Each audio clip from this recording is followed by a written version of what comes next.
है मसीह का प्यारा वचन, ये है वचन, प्यारा वचन, यीशु मसीह का प्यारा।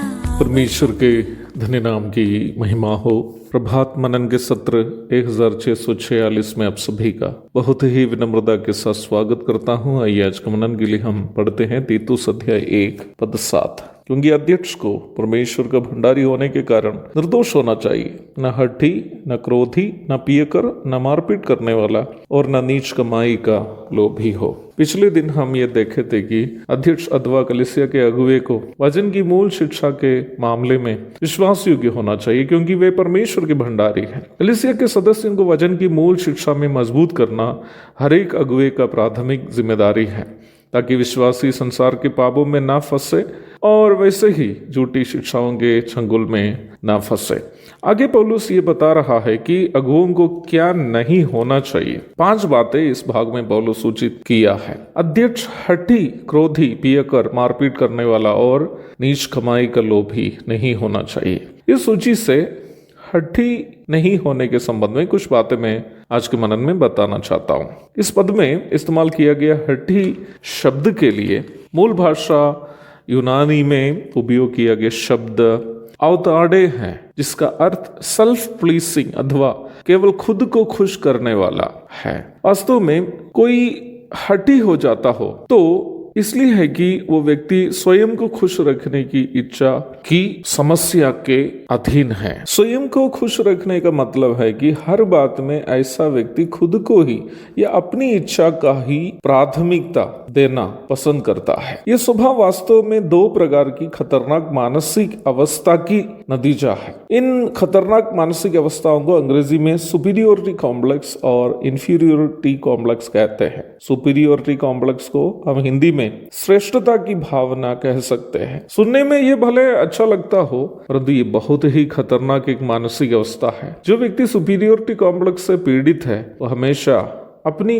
कोई ना कोई बातें हमेशा सोचते रहते हैं और उसमें वो गर्व करने लगते हैं। अपनी जाति, धर्म, रंग, शैक्षिक योग्यता, पारिवारिक भूमिका, नौकरी, धन संपत्ति, वचन का ज्ञान, कलीसिया में या बाहर में जो पदवी है आदि आदि किसी न किसी बात पर घमंड करने के कारण सुपीरियोरिटी कॉम्प्लेक्स से परेशान लोग कभी भी दूसरों को अपने बराबर के लोग समझ नहीं पाते हैं। वो हमेशा अपने आप को अन्य लोगों से बड़े समझने लगते हैं। अगर कलीसिया के अगुवे निम्न मानसिकता से पीड़ित हो तो वो कभी भी दूसरे अगुवे या विश्वासियों की बातों को सुनने या दूसरों के भी अभिप्राय को मानते हुए कलीसिया में निर्णय नहीं ले पाएंगे। दूसरी मानसिकता इंफीरियोरिटी कॉम्प्लेक्स अथवा हीन भावना है। इस समस्या से पीड़ित लोग हमेशा अपनी कमियों की चिंता में रहने के कारण दूसरे लोगों के द्वारा किया जाने वाला हर काम को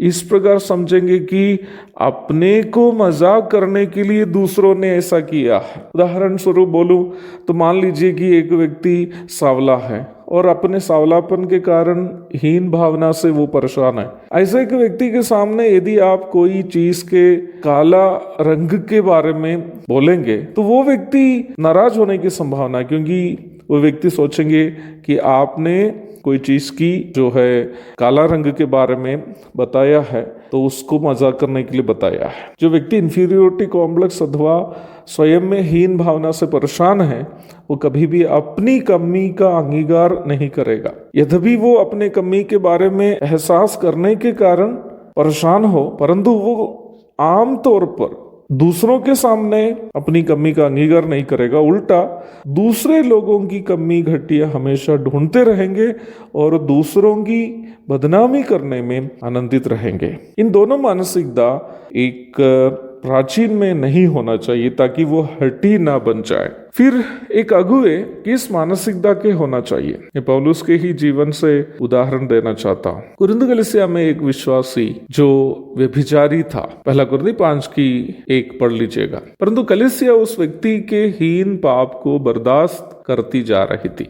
उसको सुधारने की कोशिश कभी कलीसिया नहीं की। कुरिन्थियों को भेजी गई पहली पत्री में पौलुस, जो कुरिन्थ कलीसिया के संस्थापक प्रचारक था, उन्हें डांटता है और उस व्यभिचारी को कलीसिया से अलग करने और शैतान को सौंपने का उपदेश और आदेश देता है।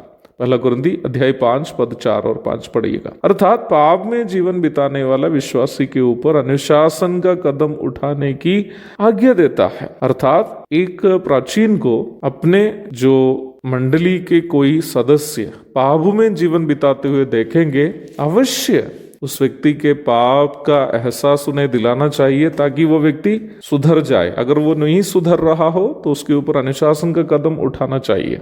और फिर कुरिन्थी कलीसिया में वापस जब हम आते हैं तो देखते हैं कि वो भाई पश्चाताप किया, परंतु कलीसिया उस व्यक्ति के पश्चाताप के बाद भी उसे वापस लेने के लिए तैयार नहीं है। उस समय पौलुस कलीसिया को एक और चिट्ठी भेजता है कि उस व्यक्ति को वापस कलीसिया में ले, क्योंकि उन्होंने पश्चाताप किया। दूसरा कुरिन्थी अध्याय 2 पद 5 से 7 तक पढ़िएगा। हर एक प्राचीन इसी प्रकार होना चाहिए। पाप करने वाला व्यक्ति को डांटना चाहिए ताकि वो सुधर जाए। जरूरी पड़े तो अनुशासन का कदम उठाना चाहिए। लोगों को वचन से समझाना चाहिए कि पाप क्या है, धार्मिकता की राह क्या है, धार्मिकता का मार्ग क्या है, समझाना चाहिए। और पाप किया हुआ व्यक्ति पश्चाताप करता हो तो अवश्य उससे वापस संगति में लेना भी चाहिए। विश्वासियों के पापों को उन्हें दिखाने वाला होना चाहिए और वैसे ही पश्चाताप करने वाला व्यक्ति को स्वीकार करने की मानसिकता भी होनी चाहिए। कभी भी एक प्राचीन को हठी नहीं होना चाहिए। अपने आप को खुश करने के लिए कभी भी